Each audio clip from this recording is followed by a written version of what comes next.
Hello everybody. Welcome to the next talk in the series of CERIAS seminar series this semester. So today we have somebody local over here.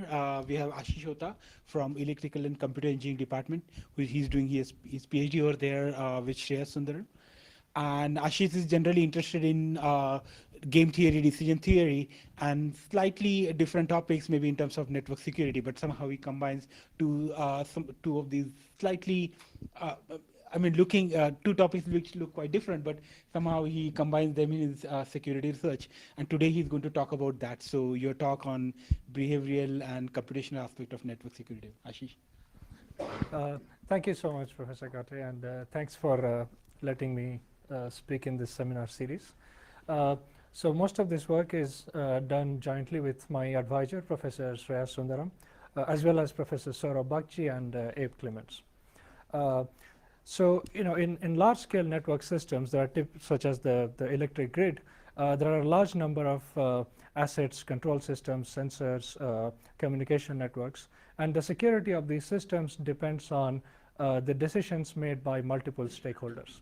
Game theory is a natural framework to understand the decision making by these multiple entities. So we will start our discussion with a brief introduction to game theory and certain behavioral aspects of decision making, and then we will look at two related classes of games. First, which we refer to as interdependent security games, represent situations where we consider a general network or graph, and each node in the network decides how much to invest to protect itself. And the security risk experienced by the node is a function of the investment by the node and its local neighbors. Our focus here will be to understand how certain behavioral perception of security risk or attack probabilities influence the decision of these nodes. In the second part, we will look at a more general class of games where a defender potentially cares about protecting multiple nodes in the network, and the attacks propagate throughout the network instead of just being local in the previous case. So let's start with a brief introduction to game theory. So game theory represents situations where we want to understand how multiple agents make decisions.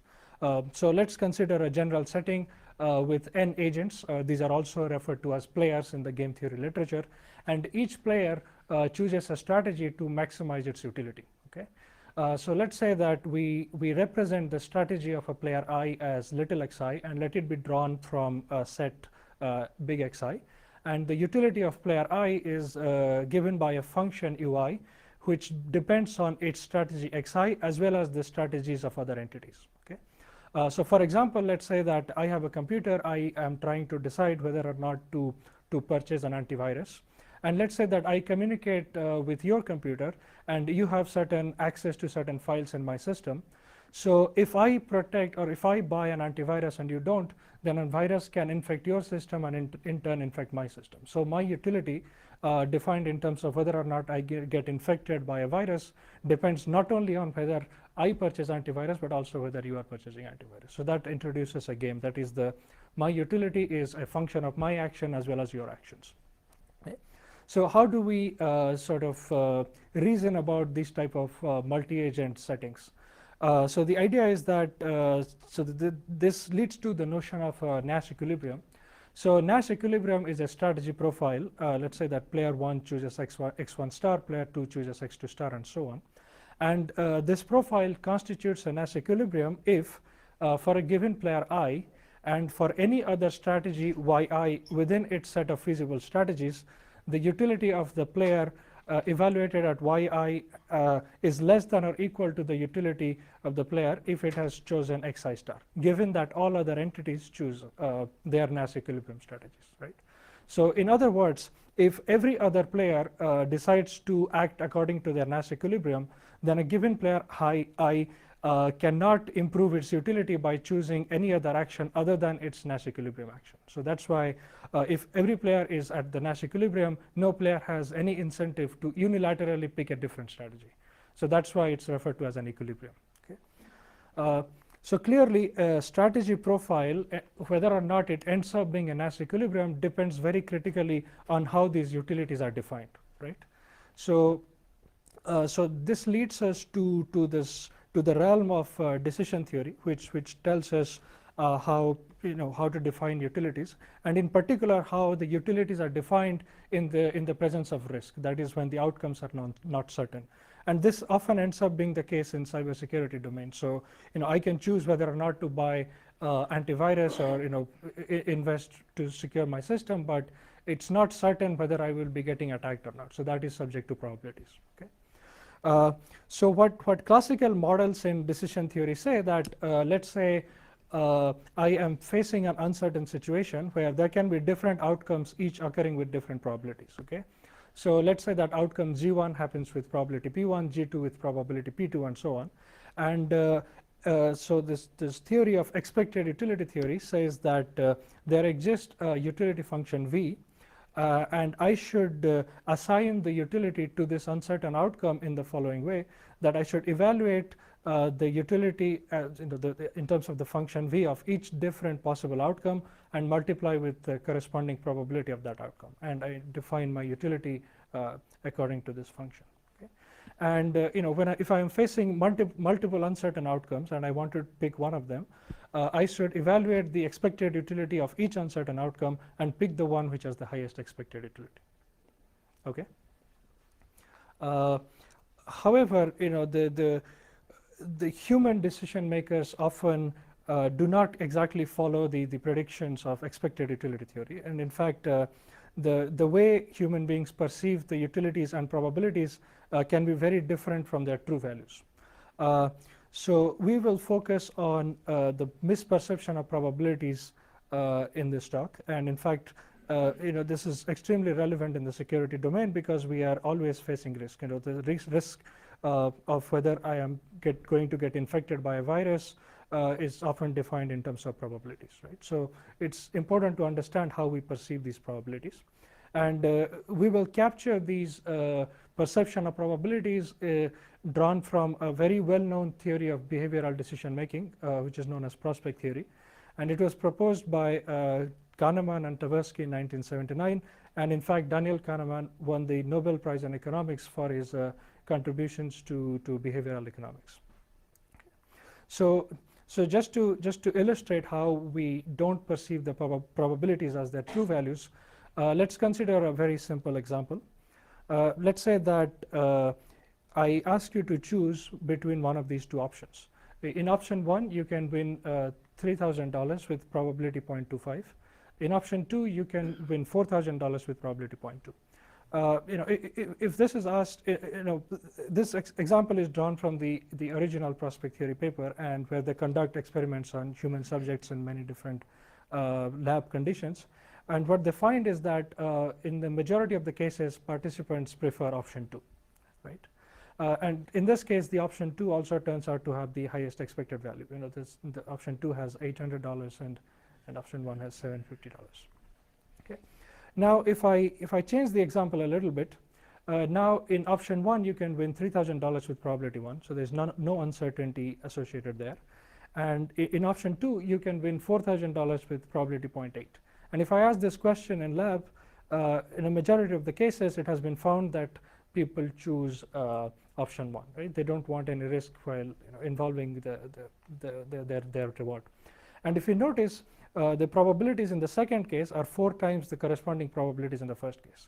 So if people actually treated probabilities as their true values and computed the expected utilities, which are linear functions of the probabilities, this type of inconsistency will not arise, right? So in order to understand this, there have been a large body of work in behavioral economics to identify how we actually do perceive probabilities. And what has been found is that we consistently overweight small probabilities and underweight large probabilities. So the perception of probabilities are often captured in terms of weighting functions. One example is the Prill-like weighting function, which is shown in the graph. So it's a parametric form of weighting functions, and the parameter beta controls the degree of overweighting of small probabilities and underweighting of large probabilities. If beta equal to 1, then we perceive probabilities exactly as their true values, and if beta gets smaller, our deviation from the true sort of our deviation in perceived probabilities from the true value increases more and more. Okay. So now let's go to the first class of games that we're going to look at, and here we will try to understand the impact of the behavioral perception of probabilities that I just discussed on the security investment strategies of the agents. Okay. Any questions so far? Okay.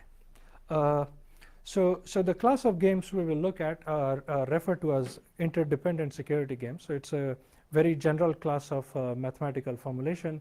Okay, so in the most general case, the game is defined on a general graph or a network, which is a collection of nodes and edges. And let's say that there are n nodes in this graph. Each node decides how much to invest in security, and the attack probability on the node is a function of the node's investment and of its direct neighbors. There has been a large body of work in this class of games studying the properties of the equilibrium and so on, but most have so far focused on assuming that the nodes are risk neutral and don't consider the behavioral perception of probabilities and values. Okay. So to make the setting more precise, so we are going to denote the security investment of a node or a player I as the quantity Si. And without loss of generality, we assume that Si is a real number between 0 and 1. Okay? And the probability of successful attack on a node is a function of Si and S minus I, where S minus Y represents the vector of security investments by its neighbors. Okay? And if a player is and if the player is successfully attacked, it experiences a loss of magnitude Li. And there is a per unit cost of security investment, which is CI. So if the player is risk neutral, we can write out its expected utility as follows, which is minus Li times the probability that it gets attacked, and 0, which is the loss if it doesn't get attacked, so that term is missing, and then the cost of investing in security. Okay. So here we will focus on a special choice of attack probability function Fi, which is defined as 1 minus the average security investment by a node and its direct neighbors. Okay.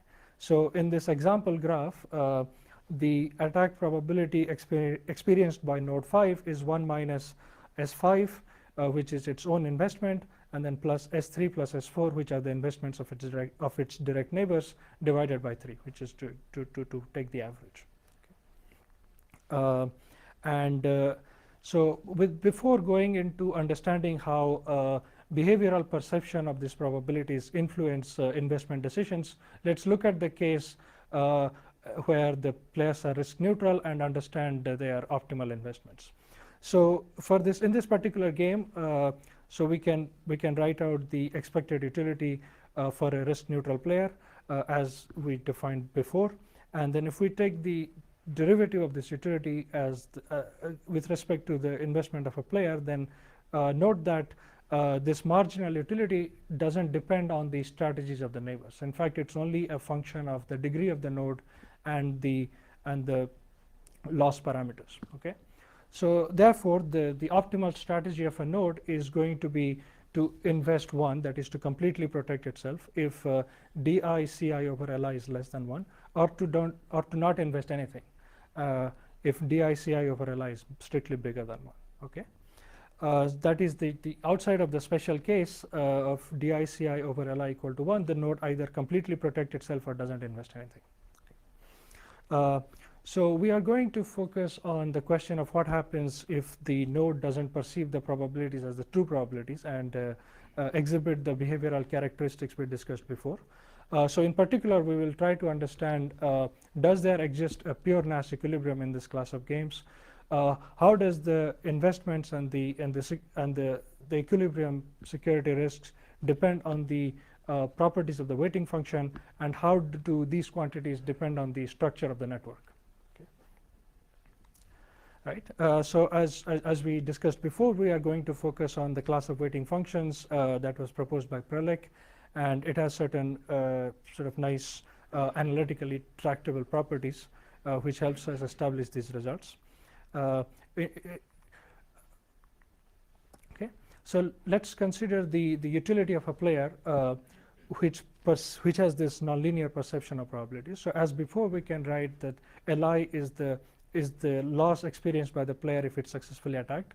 Now, so this is now multiplied with the perceived probability, which is the weighting function evaluated at the true probability of attack, and minus the cost of investment in security. Okay. So now, if we take the derivative of this weighting function with respect to the investment of the player, it now depends on the investment of the player, that of its neighbors, as well as the other parameters. So so this leads to the problem being more complex, and the optimal strategy no longer has the simple structure of completely protecting itself or not protecting at all. So it's now going to depend on what other players are doing. Okay. What we have been able to show is that under certain technical assumptions, there exists a pure Nash equilibrium in this class of games. And in fact, this existence result holds even when the players have different degrees of different weighting functions. That is, each player can have a different degree to which they deviate from true perception of probabilities. And there would still exist a pure Nash equilibrium if these conditions are satisfied. And these are satisfied when the degree of a node is not too small. Okay. Right. So having said that, so how does the equilibrium compare with the case without any sort of probability weighting, that is when the players are completely risk neutral? And we can show that in any graph, and even with potentially different players with different degrees of nonlinear probability perceptions, the attack probability experienced at a node is always less than 1. Okay. While note that under certain parametric regimes, in the case with risk neutral players, there did exist equilibria which was completely unprotected, right? Where every node decided not to invest anything at all. And this is true because the property that human beings underweight large probabilities. Okay. So let's say we start with a situation where no player has invested anything, and I am experiencing a attack probability which is 1. Okay. So if I underweight the large probabilities and I decide to invest a small amount, then my true attack probability decreases by a small amount, but I perceive that decrease to be much larger. Okay. So therefore, while if I were risk neutral, I would not make that investment because the true decrease in attack probability is small. Me being behavioral incentivizes me to make that investment. Therefore, with these behavioral users, there in any graph there doesn't exist any Nash equilibrium where the attack probability of the nodes is equal to 1. Okay. So does it mean that behavioral perception of probabilities always leads to more secure equilibrium? The answer to that is no. Okay. So let's consider a graph which is D regular, that is every node has exactly D neighbors. Now, let's say that I consider two sets of players. In one set, every node, every node has a behavioral perception of probability given by the Prilek weighting function with parameter beta 1, and in the second set of players have a weighting function with parameter beta 2. Right. So that is in the second set of games, the players are more closer to being the risk neutral case. That is they don't have a large deviation from the true probability in their perceptions. Okay. Now, what we have been able to show is that there exists a threshold such that if the degrees of the nodes is larger than this threshold, then the equilibrium is more secure in the case where the players have a large deviation from true probability. Right. So in particular, in degree regular graphs, there exists an interior equilibrium where every node where the investments are such that every node experiences a true attack probability equal to x2, where x2 is what is shown in the first graph, which is the solution to which is the intersection point of the line dc over L and the derivative of the weighting function, the one that is closer to 1. Okay. And if the degree is higher than this threshold, then the value of x2 is closer to 1. Okay. So therefore, similar to the previous case, the players which have a more substantial degree of underweighting of high probabilities they tend to invest more compared to the players whose weighting functions are closer to linear. Because for the players which have a higher degree of underweighting, their perceived reduction in attack probability is higher compared to the players which are closer to linear. On the other hand, if the degrees of the nodes is less than this threshold, the players whose perception of probabilities are closer to the true values invest higher, and the attack probability in the corresponding equilibrium is smaller. Okay, right. So to summarize, the effective weighting function is most beneficial when the attack probability is high, while when the attack probability is at the moderate level, players which are closer to risk neutral tend to invest more, and that leads to a more secure equilibrium. Okay. Is there any questions here? Okay. So let's now discuss the impact of the structure of the network on the equilibrium attack probabilities. So in fact, let's say that we know that there exists a Nash equilibrium. So let pi star be the attack probability at node I at the Nash equilibrium. And first we obtain a bound on pi star, which is a function of the degree of the node. Okay, and this is an increasing concave function, that is a node with a higher degree experiences a higher attack probability at equilibrium, but the effect tends to have a diminishing property. And to define an overall measure of security of the entire network, we consider the quantity phi star, which is defined as the bound on the expected fraction of nodes that are attacked at the equilibrium. Okay. So for the overall network, we will consider a set of players. The players will look at the strategy profile of the Nash equilibrium, and that will induce an attack probability for every node, and we define the expected fraction of nodes that are attacked at that equilibrium, and we consider that as a measure of the security of the overall network. Okay. So what we have this following main result, which says that among all graphs with a given number of nodes and edges, the bound on the expected fraction of nodes that are attacked at the equilibrium is highest when the graph is degree regular. That is when every node has the same exact number of neighbors. Okay. And second, among all connected graphs on n nodes, the quantity phi star is smallest in a star graph. So as we saw before, if the nodes have a higher degree, that leads to a higher attack probability at the equilibrium. And therefore, if we look at the graph which has the smallest phi star, that ends up being the star graph, which has the fewest number of edges, assuming that the network remains connected. And among all trees, the star graph ends up being minimum. And second, among all graphs with n nodes and e edges, phi star is smallest in a class of graphs known as the quasi-complete graph. So this graph essentially has the property that we form a clique or a subset of nodes which are fully connected, and then the remaining nodes are disconnected from the overall network, right?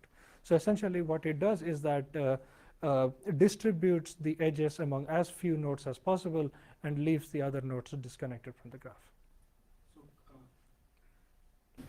Question. So you mentioned it was a star graph, but there can be some topological ordering, right?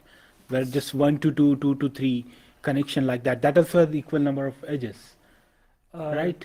So you mentioned the reason behind star graph being things because it has the least number of edges. But if you have this such a key, it's not actually regular because some nodes have only 1 while others have 2. But is it the case that the star graph is least susceptible than that, or let? Yeah. Okay. So star is if we consider a star on n nodes, it has n minus 1 edges. Yeah. So there are a lot of graphs with n nodes and n minus 1 edges. So what we have shown that among all trees, that is the n nodes with n minus 1 edges, the star is smallest. In fact, from any tree, there is a procedure from which we can construct. So if any tree which is not a star, we can reassign the edges in a way that will lead to a smaller phi star.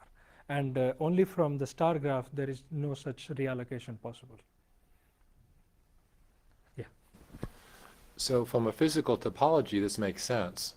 but do most people think this through when they're on the internet? I mean, is it relevant to what they make into their decisions on security investment? Uh, so, so star is a very specific class of graphs, and from what I know, in the connection of the internet topology is more like a core periphery graph. So, which is there's a small number of nodes which are very highly interconnected, and there are a large number of peripheries which are connected to the core nodes. So, star is a very special class of core periphery nodes where there's a single core node.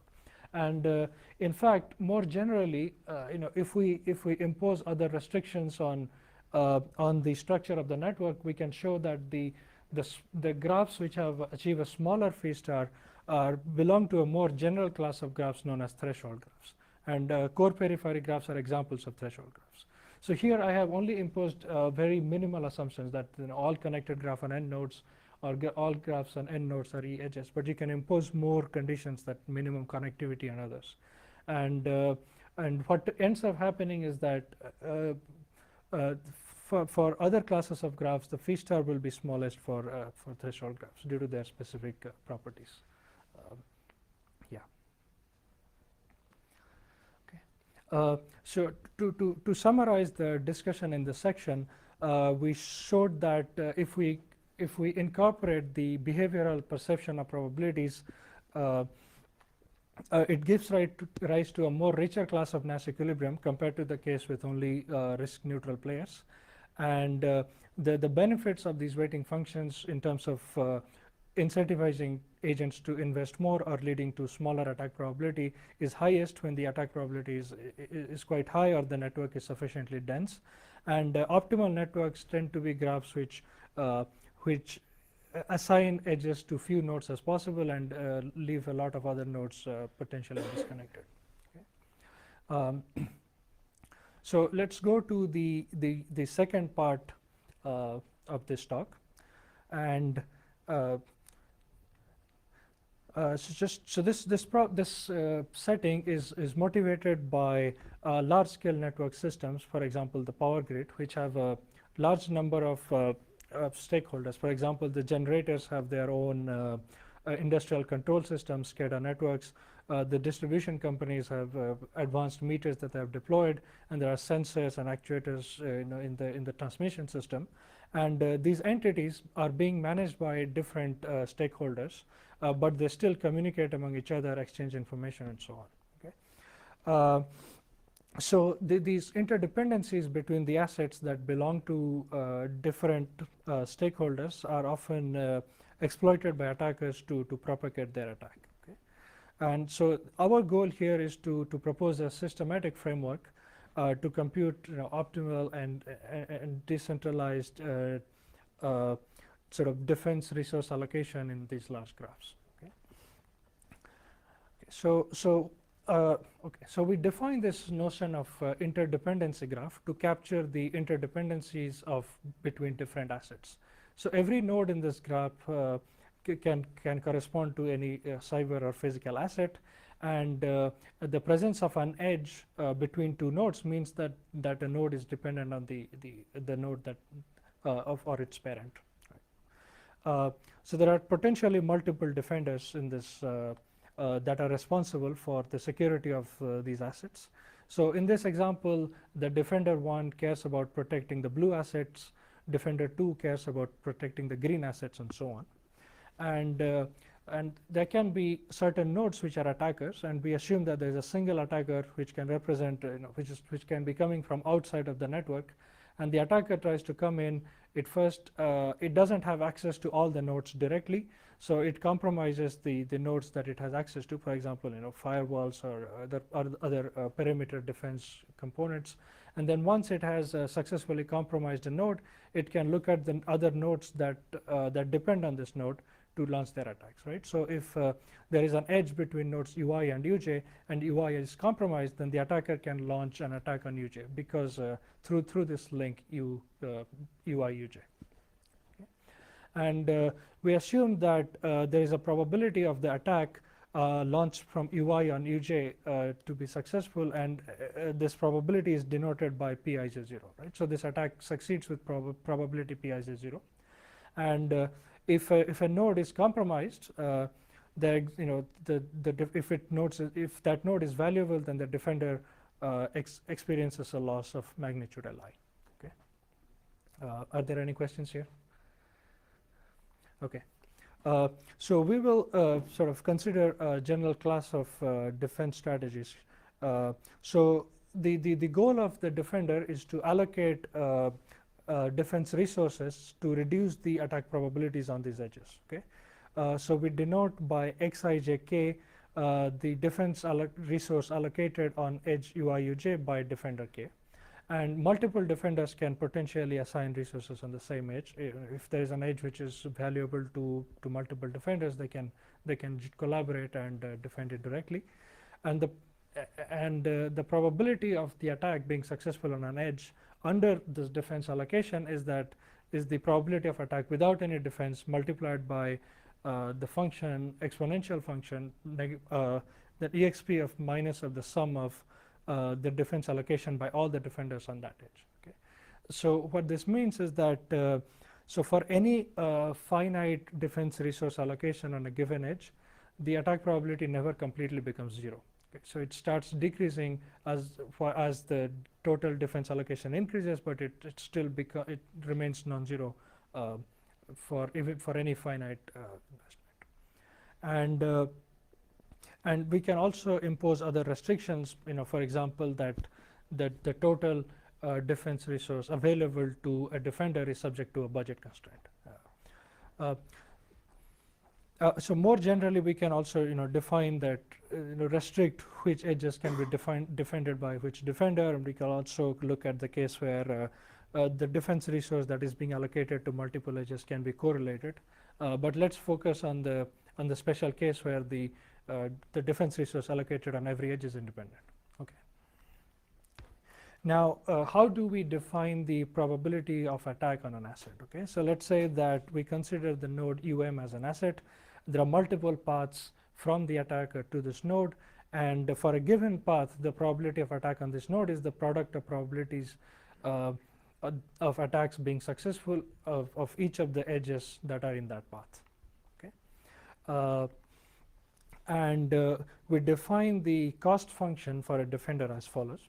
So note that each defender cares about protecting multiple assets. So for every asset that it controls or it cares about, we look at the magnitude of loss that the defender experiences if that asset is attacked, and we multiply it with the probability of attack on that node via the path which has the highest probability of attack. That is, we are implicitly assuming that there is a strategic attacker, and for every node it targets, it picks the path which has the highest probability of attack, and the defender is trying to minimize the expected cost subject to this path with the highest probability of attack.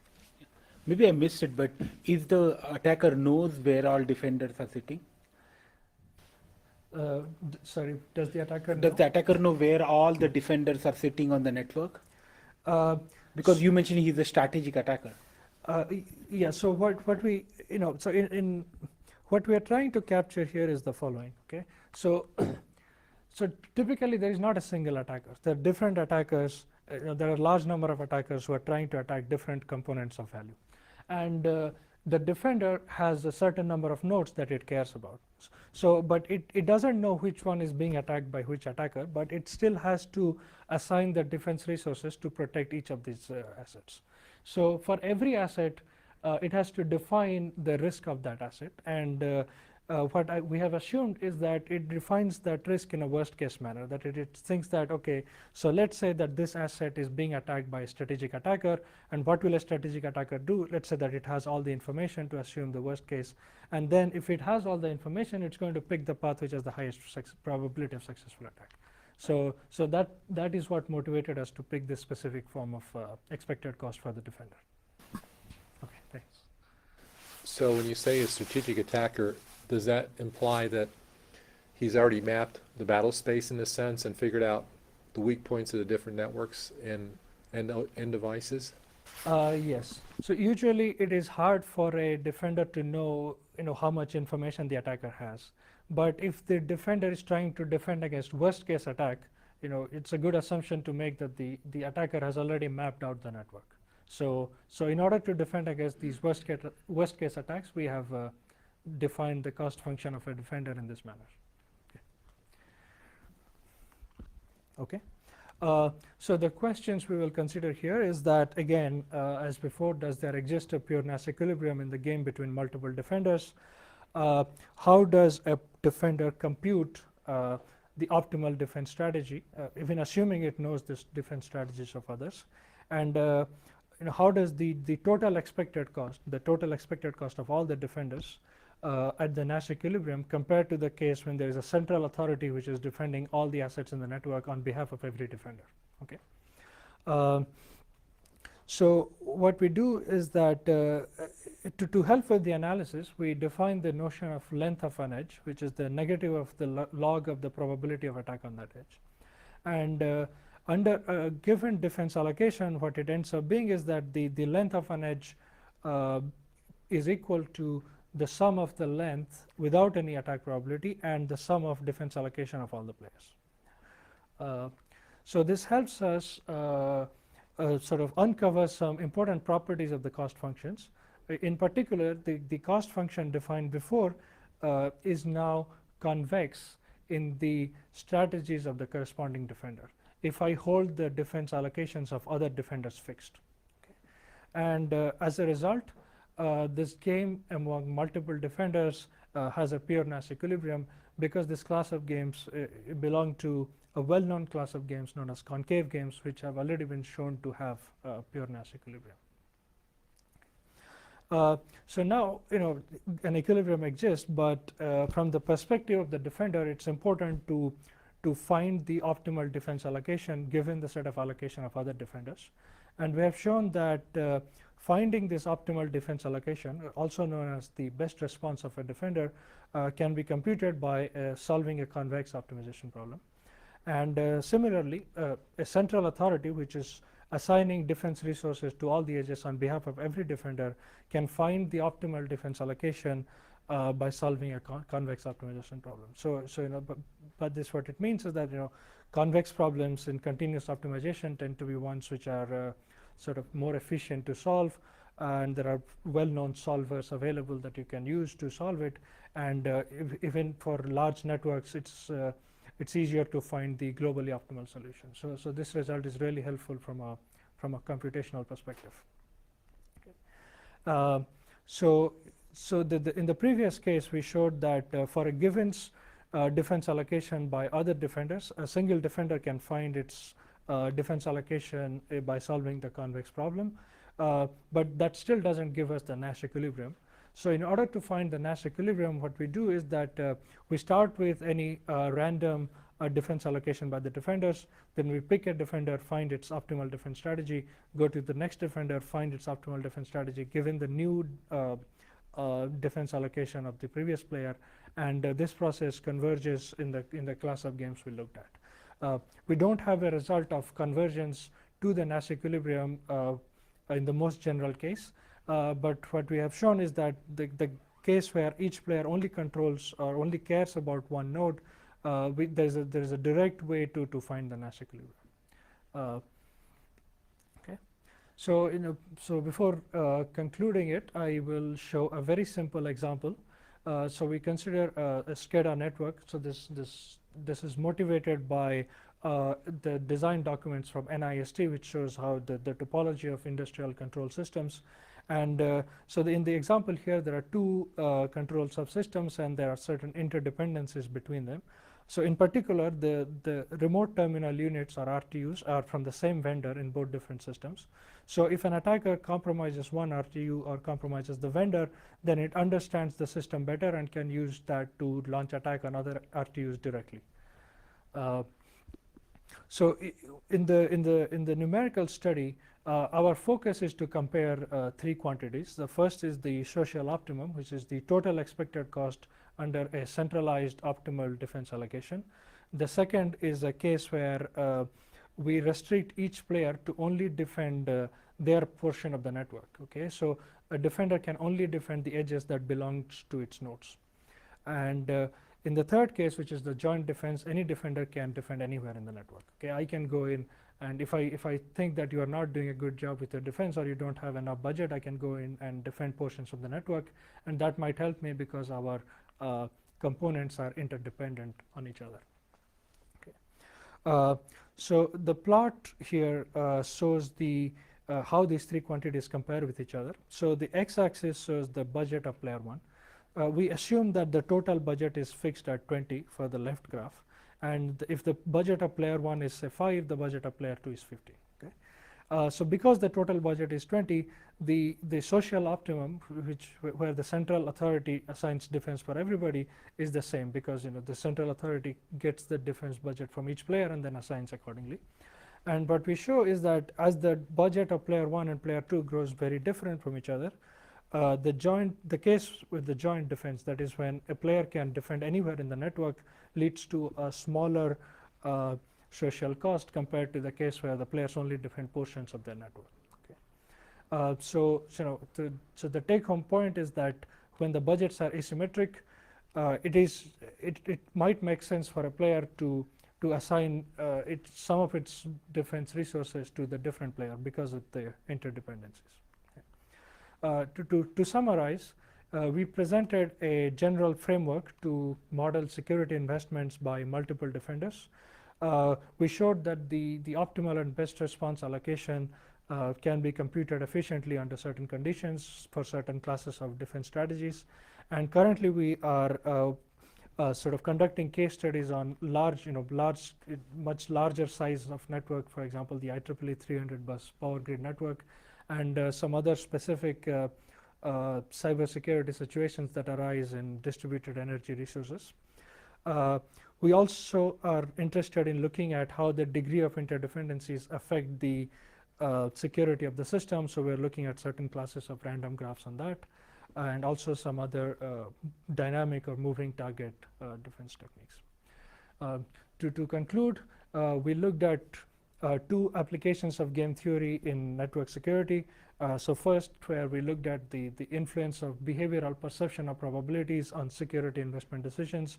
In the second case, we looked at a more general framework where the optimal defense strategies can be computed by solving a convex optimization problem.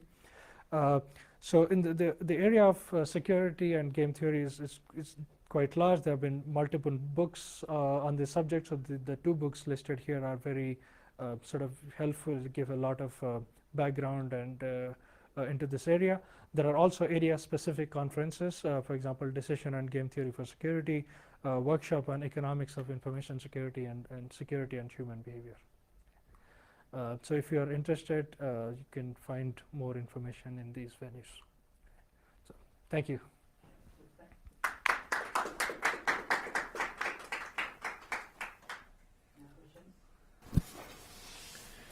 Have you actually applied some of the game theory to some of the dollars involved in the risk, consequences, and cost of security investments?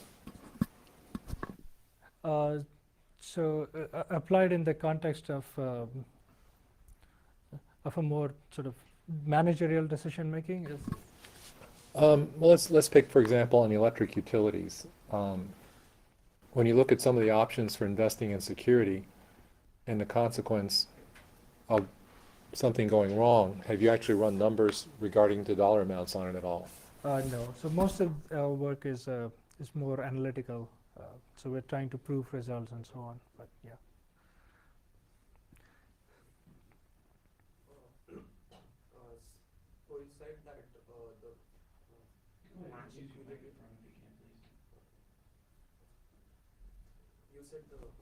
the Nash equilibrium is like calculated iteratively. So for a small network. I don't think that microphone is on. Is that on? Yeah, it's on. I don't think so. Maybe you can say the question again. Yeah, just go ahead. So I was saying, so it is iterative, okay? Yeah. So in a small network, it might be okay, but in a real network where there are large number of nodes, and like each of the nodes are also different, and they get updates like every other day. So how often do you calculate the equilibrium, the Nash equilibrium. So, like, is it done every time, or like, is there a method to like calculate an optimum value and then just modify that value over time? Because you don't want to calculate it like all the time, the Nash equilibrium. Yeah. So the how many I The question first. yeah. Because they can't hear you, can you just repeat the question? Oh, okay. The way you understand. All right, sure. So to my understanding, I think the question is that since the calculating the Nash equilibrium is an iterative process, it can be inefficient if we need to calculate the Nash equilibrium every time there are some small changes in the network. So even though it's an iterative process, how many iteration it takes depends on the degree of interconnection. So if the networks are pretty much by themselves and there are very few interconnections, then it doesn't take many iterations to converge. So in those cases, it doesn't take too much time to compute these resources. To give a specific example, we looked at the IEEE 300 bus network and we considered every bus to be a node. And this graph has 300 nodes and around 800 edges. But the degree of interconnection is small. So the iterative process converges to a Nash equilibrium in about between 20 to 50 iterations. And every iteration, even on a small desktop computer, takes like less than a minute to find, using a standard convex optimization solver, CERIAS. So, Okay. yeah. Thanks. Any other question? Then maybe you can just thanks. Okay. Thank you so much.